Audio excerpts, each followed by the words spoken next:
امام بری سرکار پھوٹوہار کا نمائندہ صوفی شاہ عبداللطیف المعروف امام بری سرکار رحمۃ اللہ علیہ۔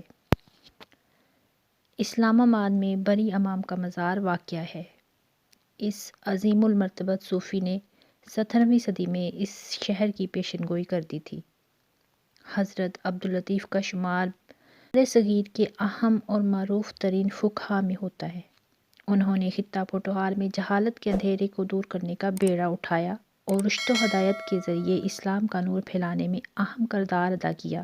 ان کی سحر انگیز شخصیت پرہیزگاری اور پاکیزہ خصائل کا اعلیٰ نمونہ تھی۔ حضرت کے آباء و اجداد سرزمین عراق سے ہجرت کر کے ضلع چکوال کے ایک اہم قصبے چولی کرسال میں آ کر آباد ہو گئے تھے۔ سید عبداللطیف نے تقریباً 1026 ہجری بمطابق 1617 عیسوی میں سید محمود شاہ کے مقدس آنگن میں آنکھ کھولی۔ ان کی والدہ محترمہ کا نام بی بی غلام فاطمہ تھا۔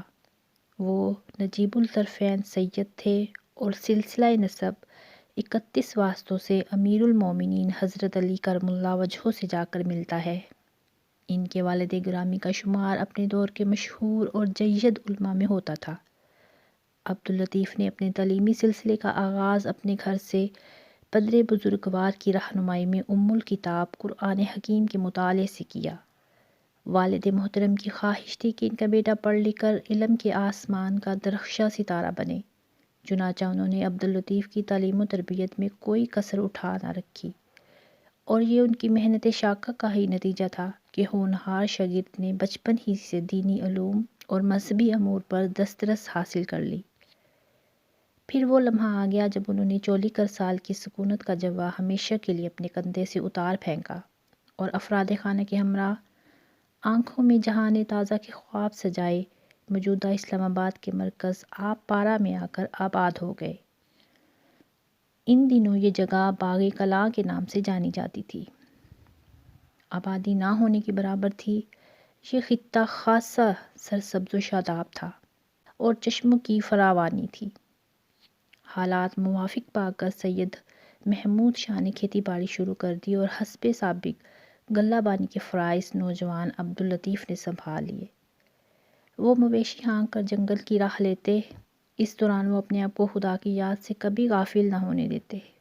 دراصل جانوروں کی دیکھ بھال اس خاص تربیت کا حصہ تھی جو والد گرامی ان کی عملی زندگی کے لیے ضروری خیال کرتے تھے۔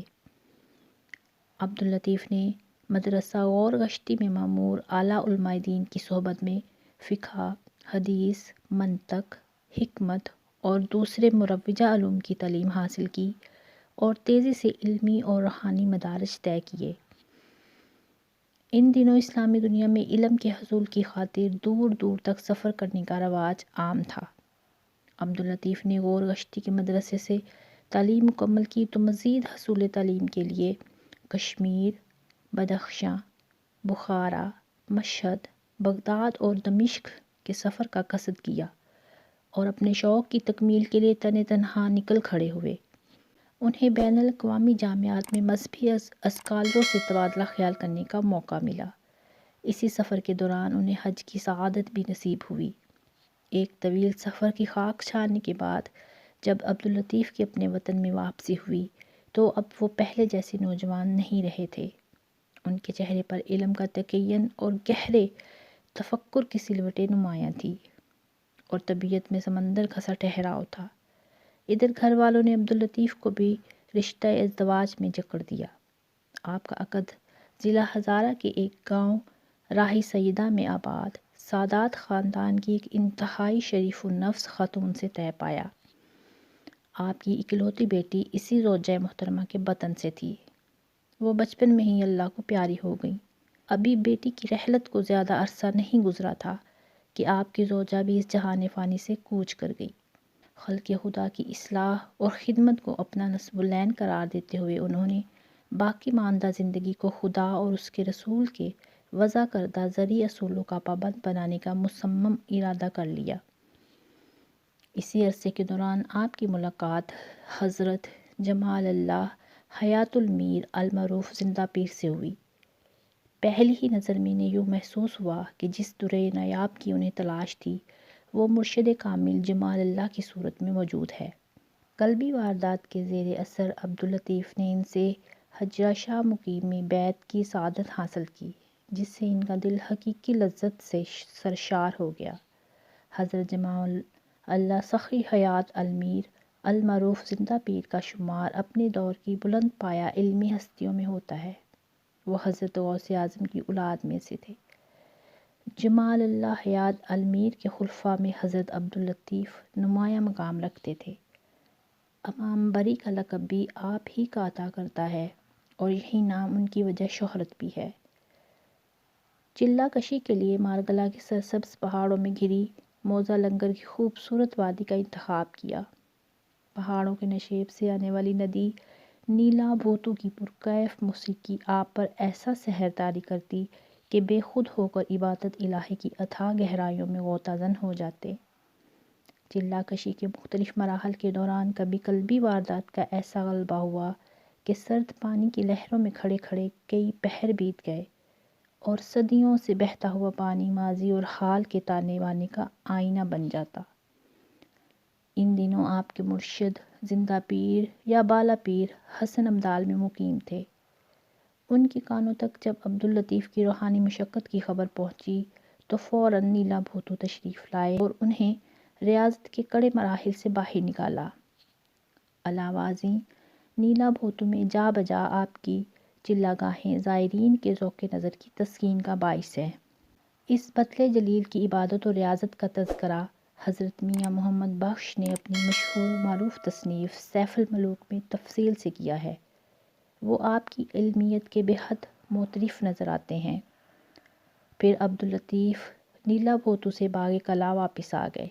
اپنی علمی اور فکری تحریک کے آغاز میں انہوں نے موجودہ آب پارہ اسلام آباد سے 3 کوس کے فاصلے پر عین شمال کی جانب واقع ایک قدیم آبادی کا انتخاب کیا۔ کتب سیر کے راوی کے مطابق اس گاؤں کا نام کہاوت مشہور تھا۔ گاؤں کے اصل مالک گھگر سردار تھے۔ وہ آپ کے اوصاف حمیدہ سے اس قدر متاثر ہوئے کہ نہ صرف تحفظ فراہم کیا بلکہ علمی مقاصد کی تکمیل کی خاطر زمین بھی وقف کر دی۔ قدرت ان پر مہربان تھی۔ یوں سازگار حالات پا کر انہوں نے دن رات محنت کی۔ سب سے پہلے درس گاہوں کا قیام عمل میں آیا۔ قرآن حکیم اور دینی تعلیم سے لوگوں کو روشناس کرانے کے لیے باقاعدگی سے دروس کا اہتمام ہونے لگا۔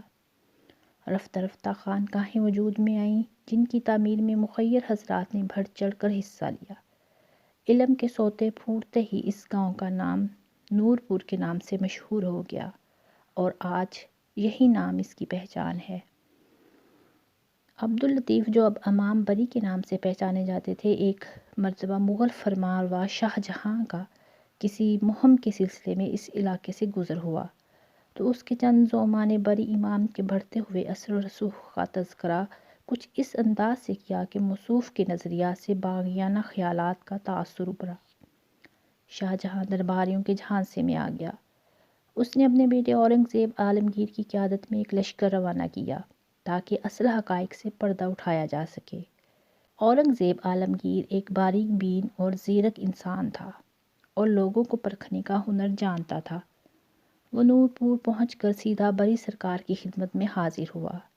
ادھر درویش کا چلن دیکھیے کہ ان پر مغل شہزادے کی آمد کا مطلق اثر نہ ہوا اور وہ بدستور طلبہ کو تعلیم دینے میں مشغول رہے۔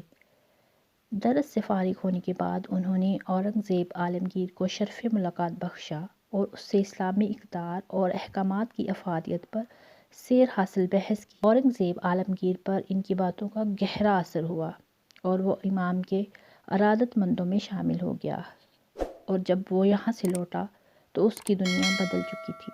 حضرت شاہ عبداللطیف نے روحانی ادراک کے بل بوتے پر مختلف مذاہب کے پیروکاروں کو دین حق کی محبت سے روشناس کرایا۔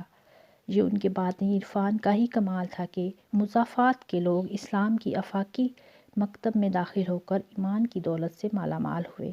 اس طرح امام بری کی وساطت سے اسلام کا ابدی پیغام ملحقہ علاقوں تک پھیل گیا۔ بالآخر وہ کام جو قدرت کو آپ سے لینا مقصود تھا اپنے پایہ تکمیل کو پہنچا۔ حضرت عبداللطیف المعروف امام بری کا وصال 1119 ہجری بمطابق 1708 عیسوی کو ہوا۔ اس وقت آپ کی عمر 91 برس تھی۔ آپ کی وصیت کے مطابق نور پور میں ہی تدفین عمل میں لائی گئی۔ حضرت عبداللطیف امام بری کا عرس ہر سال نہایت عقیدت و احترام سے منایا جاتا ہے۔ نور پور شاہاں کا یہ میلہ پوٹھوہار کا سب سے بڑا میلہ ہے۔ ملک کے کونے کونے سے ہزاروں زائرین شرکت کرتے ہیں۔ دھمال، رقص درویش اور قوالیاں اس تقریب کا خاصہ ہیں۔ ہر سو ایک میلے کا سا سما ہوتا ہے۔ دیکھتے ہی دیکھتے نور پور میں خیموں کا شہر آباد ہو جاتا ہے۔ جدھر نظریں اٹھاؤ انسانوں کا ہجوم نظر آتا ہے۔ غربا جی بھر کر دعوت شراز کے مزے لوٹتے ہیں، دعائیں مانگتے ہیں اور خطۂ پوٹھوہار کے عظیم صوفی کے مرکز پر عقیدت کے پھول نچھاور کرتے ہیں۔ ایسی معلوماتی کہانیاں سننے کے لیے ہمارے چینل اردو کہانی گھر کو سبسکرائب کریں۔